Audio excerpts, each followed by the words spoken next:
How's it going?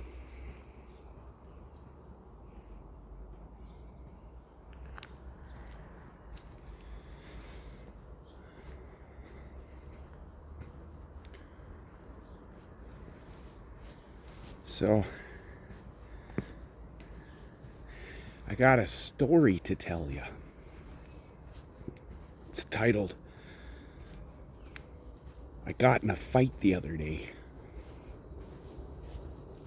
Yeah. Good old-fashioned fucking fisticuffs right out there on the street in front of my house.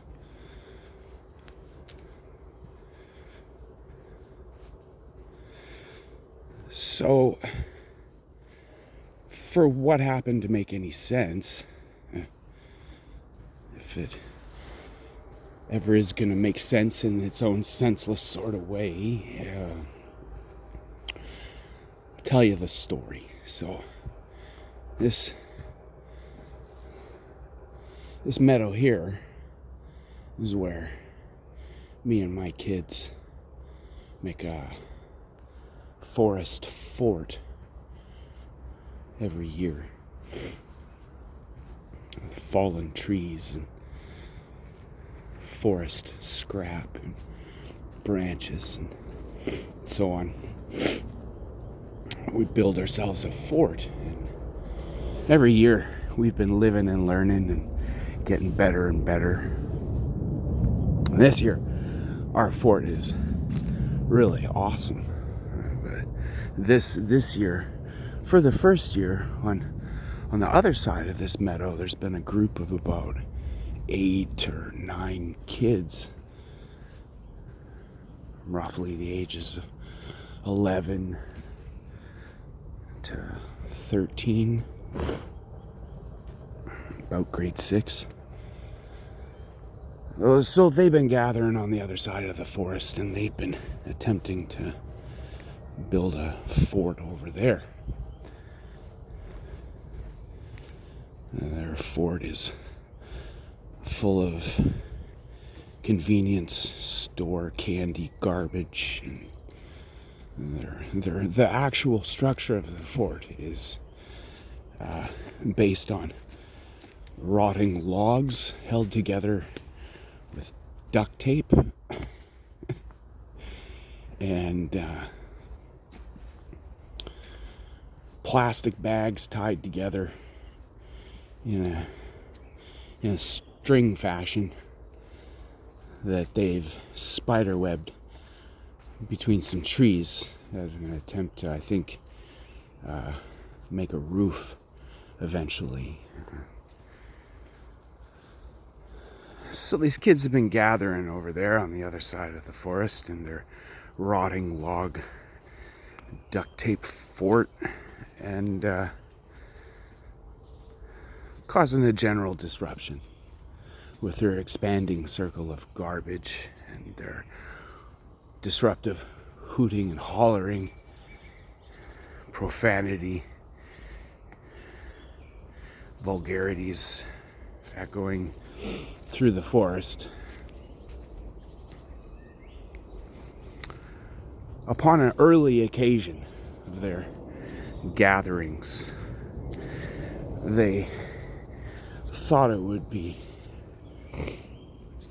a good idea to leave a pack of hot dogs there to welcome them back to their fort when they returned on their next visit. And so, I mean, obviously the next time they came back to their rotting log duct tape fort, the hot dogs were gone.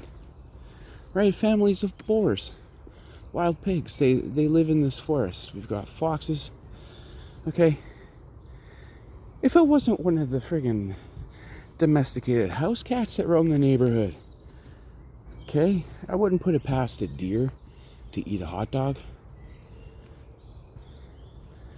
Alright? But the same mentality that would put together a survival fort with rotting logs and duct tape is the same mentality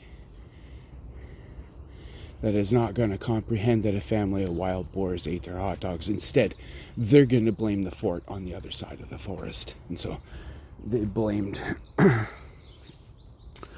my kids, and they blamed our fort. And so that was funny.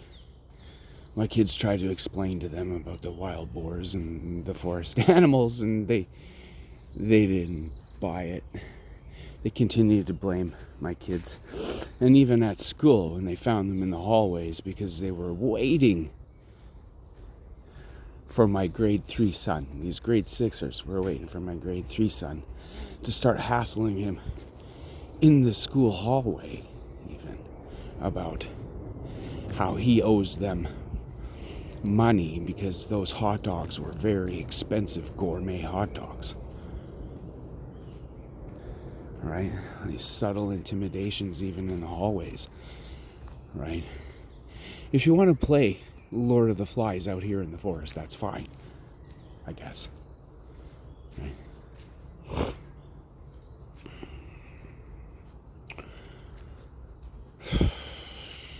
So after the hot dogs, some days pass, and well, our fort has gathered a little collection of treasure stones that we found as we've been scavenging for fort parts. And we make a little pile of them. So when we visited our fort on an occasion recently, all of the treasure stones were gone. So we went over to the rotten log duct tape fort, and well, there they all were, all piled up in a pile there, in a corner of their pile of garbage. So we collected them all up and we brought them back to our fort. We dug a hole and we put the treasure stones in there, and we threw some dirt back over top of it, and then we put a sitting log on top of it there. Some days pass, and that brings us to just a few days ago now. And I'm washing dishes, and I look out one of the kitchen windows, and I see a smaller group of kids, maybe 4 of them, that they're like making destructive motions on our fort. Right? It might be a trick of the glass, might be, mistaken reflection. Right? So I scoot on downstairs and I quietly open the front door with my shoes on. Well, man, I make it across the street and into the forest, and I'm standing behind a tree that's just on the outskirts of our fort. And man, I'm trying to comprehend, because I can't believe what I'm seeing, that these 4 boys are carrying on in hilarious fashion, just dismantling and deconstructing and destroying our fort. And so, as one of them does eventually see me, and I'm stepping out from behind the tree, I ask him, "What the fuck is going on here, boys?" And I gave him a lesson. I gave him a lesson about how we're neighbors in the forest, and we can be respectful neighbors, or we can be disrespectful neighbors. Okay? But I think it's way more fun if we are respectful forest neighbors. Alright? So I scooted them on their way, and they went scampering down out of the forest, and down the street and around the corner. Some hours go by, it's later in the afternoon at this point, when number 1's making chocolate chip cookies, and she calls me to the kitchen because she says, "You know what, Dad, I think there's some kids back there wrecking the fort again." Right? So that's fine. Right? That's fine. I don't even address these boys as I march right out to the other side of the meadow and start start wrecking their fort, right? One of them comes over and asks me why I'm doing this. And I tell them, well, because you've decided to be disrespectful forest neighbors. And although I would prefer to be respectful, this is the way of the forest, and so I guess I'm going to be wrecking your fort now. You know that plastic bag web I told you about in an attempt at a roof, right? That shit didn't just rip off, right? Like, I was gonna have to come back with a knife, you know? Right, so I just let it be, because our fort wasn't entirely wrecked either, far from wrecked, and so and so I left it at that. But I told them, look, if anybody comes wrecking our fort further, I'm going to come back here with the tools necessary to continue wrecking your fort. So let's be respectful forest neighbors. Right?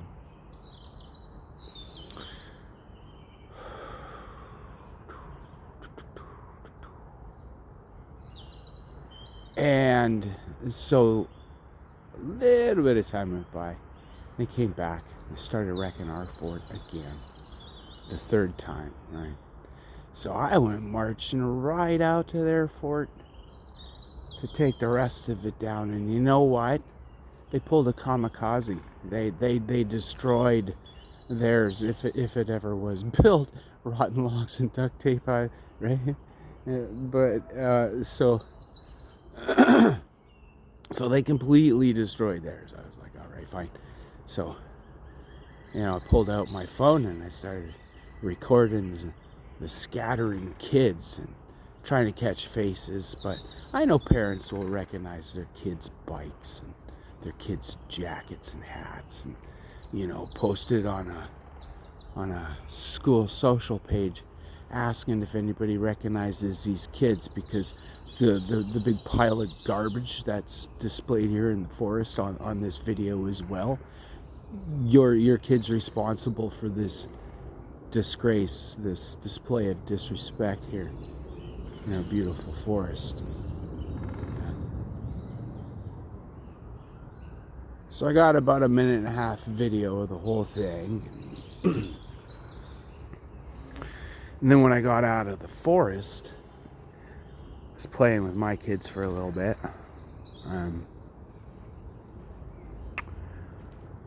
And then a huge group of kids on bikes came around the corner at the end of the street, right? And parading with this huge group was a half broken down, like half minivan sort of thing. And, the driver was taking directions and instructions from a couple in the huge group of kids, right? So I figure this is a dad here to talk about what's going on with his kids in the forest, right?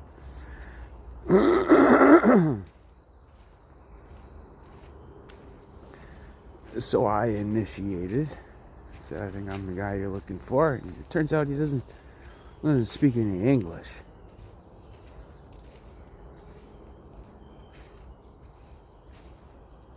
I tried telling him, whatever brought you here today, I'm sure is absolutely incorrect. I think your disrespectful children have fed you a load of bullshit that set you on fire here today. Because he was fuming, right? Like a bull, with the steam coming out of his nostrils right in my face, right? Well, for a dude who didn't speak any English, he sure understood some English, because he didn't like his kids being called disrespectful or things they had to say being called bullshit, because then he kabooshed me right on the left side.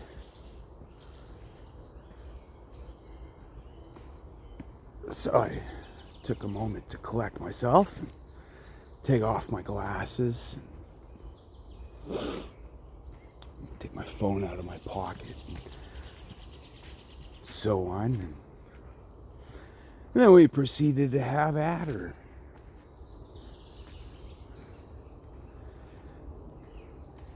after we flung each other off of each other for, I think, the third time, and a couple of grandmas showed up on the scene. I don't know where the hell they came from.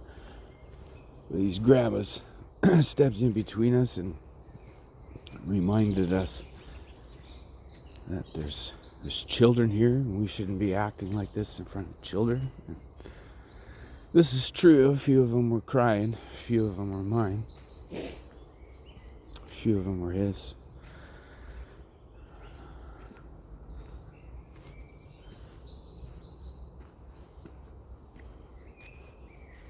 I agreed with the grandmas, of course, right? I collected mine and we went inside.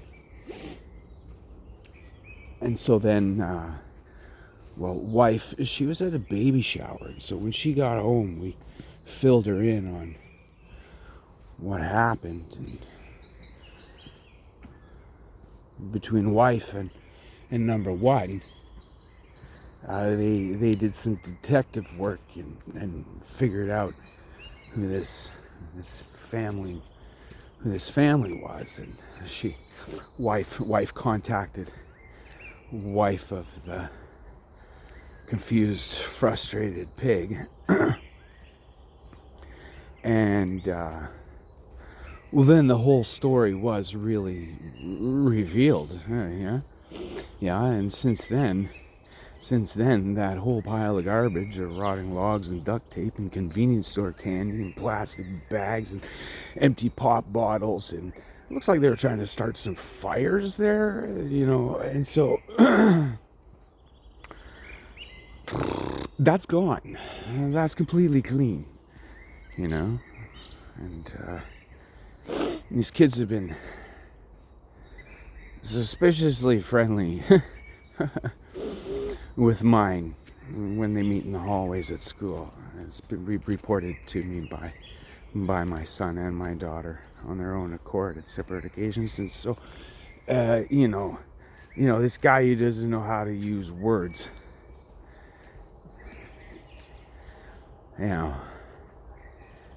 this guy pulls up on me on the street and he doesn't know how to use words.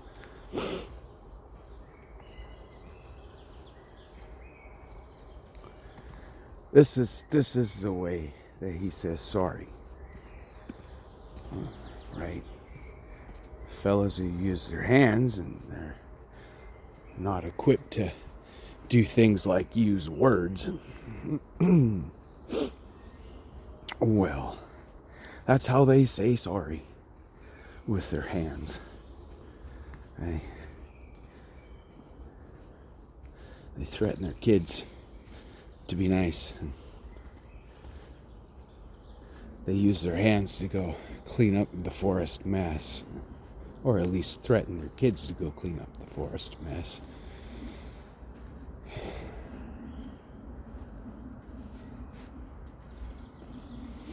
Right, I was gonna phone the cops. That goes against everything I believe, and I really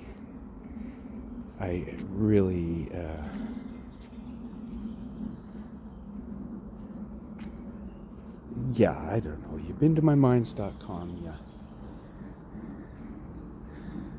You consumed the stories I have to tell about Mexico. I got probably what psychologists can consider PTSD, or whatever letters they've changed it to.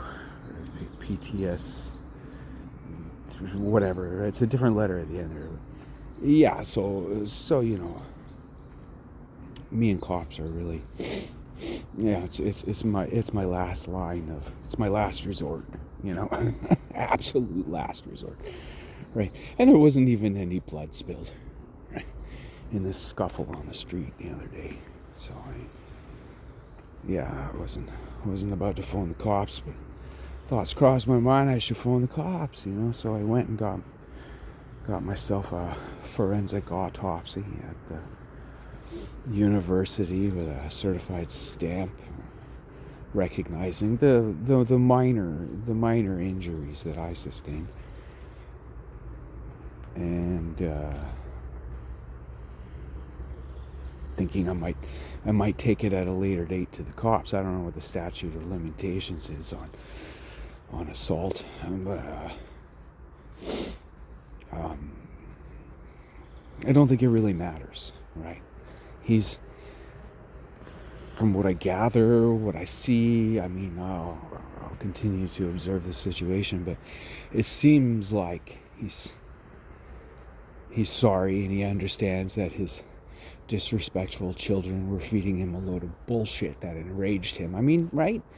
Same here. My kid came home and told me, we were just playing in the forest, right? Because one of the dude's main beefs, one of the dude's few words, sentences he could put together, he kept yelling like he was the fucking forest freedom fighter.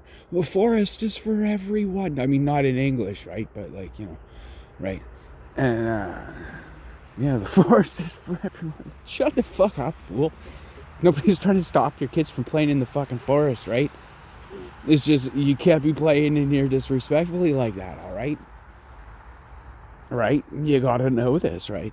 But your kid comes home and feeds you a big line of bullshit. How about you were just gathering with your friends to have a prayer circle or something? Get the fuck out of here, right? Yeah. That's why these kids are so good to mind now these days, right? Because they know that their load of bullshit caused their dad to commit an illegal act, right? Because they lied. Those little fucking liars, right? Yeah. Yeah, because after the email communications about it all, and my wife filling his wife, the children's mother, in on what was really going on out here, there's been silence. There's been read emails, but no more replied to emails. So all's gone quiet on the defensive front. At first, she was trying to paint it like my kids were the aggressors, I guess, but once my wife let her know the full spectrum, yeah. Anyways, I gotta get back there and cook some breakfast and scrounge up some lunch. I got number one heading off to her theater class, which is starts extra early on this day. So take care. Hope you enjoyed the story. Yeah. Talk to you again later.